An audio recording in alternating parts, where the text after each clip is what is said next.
ನಮ್ಮ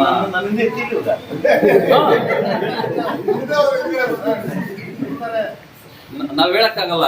mostly BPharm Congress ಅಲ್ಲಿ ಮುಂದೋಗಿ ಸುಮಾರು ವರ್ಷಗಳಿಂದ 50 ಮಾಲೆ ಹಾಕೊಂಡು ನೋಡಿ ಕಟ್ಕೊಳ್ತಾ ಇದ್ರು. ಎಲ್ಲ ಟೀಮ್ ಎಲ್ಲಾನು ಬಹಳ ಕಷ್ಟಪಟ್ಟಿದ್ದೀರಾ.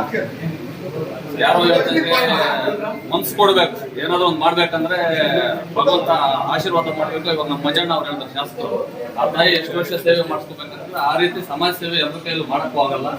ಹಿಂದ್ಗಡೆ ಮಾತಾಡೋದಕ್ಕೆ ತಲೆ ಕೆಡಿಸ್ಕೊಳಕ್ಕೂ ಆಗಲ್ಲ.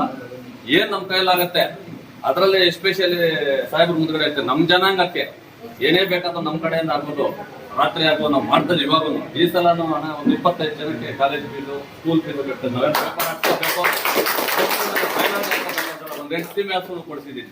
ಏನ್ ನಾನೇನು ಎಲೆಕ್ಷನ್ ನಿಲ್ಬೇಕಂತಲ್ಲ, ನಾವು ರಾಜಕೀಯಕ್ಕೆ ಬರೋದು ಇಲ್ಲ.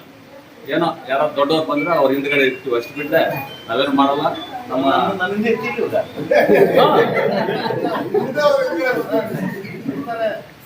ನಾವ್ ಹೇಳಕ್ಕಾಗಲ್ಲ. ಮೋಸ್ಟ್ಲಿ ಬಿಫಾರಂ ಕಾಂಗ್ರೆಸ್ ಅಲ್ಲಿ ಮಾಡ್ಲೇಬೇಕು.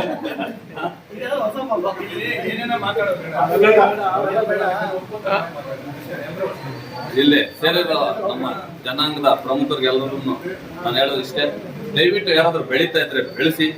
ಎಲ್ಲಾ ಪಕ್ಷಗಳಲ್ಲೂ ನಮ್ಮವ್ರನ್ನ ಬೆಳೆಯೋಕೆ ಅವಕಾಶ ಮಾಡಿಕೊಡಿ. ಕಾಲು ಎಳೆಯೋ ಕೆಲಸ ಯಾರು ಮಾಡಬೇಡಿ ಅಂತ ಹೇಳಕ್ ನಾನು ಇಷ್ಟಪಡ್ತೀನಿ. ಮೊದಲನೇದು, ಇವತ್ತಿನ ಸಮೃದ್ಧಿ ಮಂಜಣ್ಣ ಅವ್ರ ಟೋಲ್ಗೇಟ್ ಬಂದ್ರೆ ವೆಲ್ಕಮ್ ಮಾಡ್ಕೊಡುವಂತ ಜನಾಂಗ ಇದೆ. ನಾಗೇಶ್ ಅವ್ರು ಬಂದ್ರೆ, ಆಜ್ಞಾಯಣ ಅವ್ರು ಬಂದ್ರೆ ವೆಲ್ಕಮ್ ಮಾಡ್ಕೊಂಡು ಫ್ರೆಂಡ್ಶಿಪ್ ಅಲ್ಲಿ ಕೂತಾ ಇದ್ದಾರೆ. ಆದ್ರೆ ನಮ್ ಜನಾಂಗಕ್ಕೆ ಅದೇನು ಆಗಿದೆಯೋ ಗೊತ್ತಿಲ್ಲ. ಎಲ್ಲ ಹಿಂದ್ಗಡೆ ಕೈಗೆ ಕಟ್ಕೊಂಡು ನಿಷ್ಠೆಯಿಂದ ಇರ್ತೀವಿ, ಆದ್ಗಡೆ ಹಿಂದ್ಗಡೆ ಇರ್ತೀವಿ. ಯಾಕೆ ಅಂತ ಗೊತ್ತಾಗ್ತಲ್ಲ. ಮುಂದ್ಗಡೆ ಬನ್ನಿ, ಯಾರು ಬೇಡ ಅನ್ನೋದು. ನಮ್ಮ ಸಮಾಜಕ್ಕೆ ಗೌರವ ಇದೆ, ಒಳ್ಳೆ ಹೆಸರಿದೆ, ನಮ್ಕಸ್ತ್ರ ಅನ್ನೋ ಒಂದು ಹೆಸರಿದೆ.